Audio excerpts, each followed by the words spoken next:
King Productions. Whoa, guys. Oh, no, no, no, no.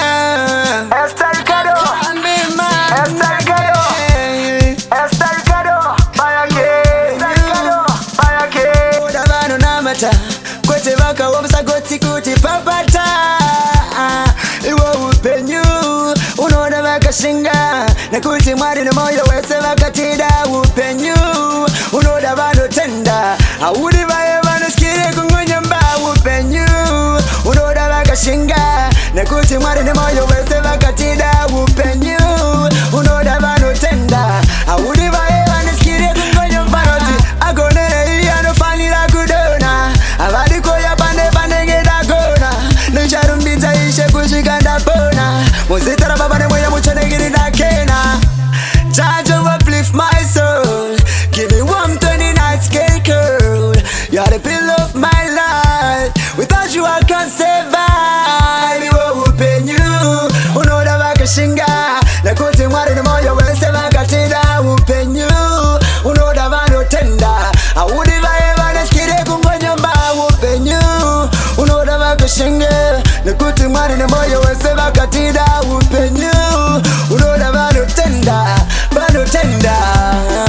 ai zvizinjikazva ndakaona mukukura mugeto medu iruti nikuyaura nerera zhinji dzisina vekuchemera vehamanaka dzavo yakadzitorera ndangorindira kwamburi ndodati bataneka semuri tinaziseva yavana godebori hakuna vane simba rinengera mwari upenyu unoda vakashinga nekuti mwari nemoyo wese vakatida upenyu unoda vanotenda audi vaye vanoskire kungonyamba upenyu unoda vakashinga nekuti mwari nemoyo wese vakatida upenyu unoda vanotenda audi vaye vanoskire kungonyamba agonere iye anofanira kudona avarikona paye pandenge ndagona ndicharumbidza ishe kusvika ndapona muzitiro baba nemweya muchene ini ndakena Judge uplift my soul give me 129 scale girl you are the pillar of my life without you I can't survive iwo upenyu unoda vakashinga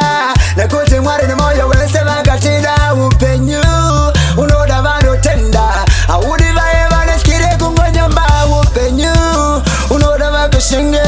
nekuti mwari nemoyo wese vakatida upenyu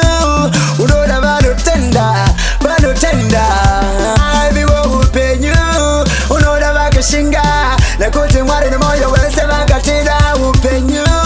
unoda vanotenda audi vaye vanoskire kungonyomba upenyu unoda vakashinge nekuti mwari nemoyo wese vakatida upenyu unoda vanotenda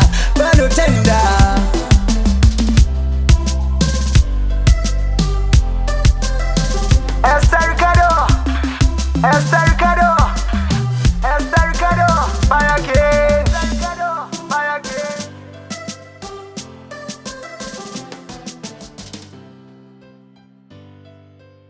Fire King Productions.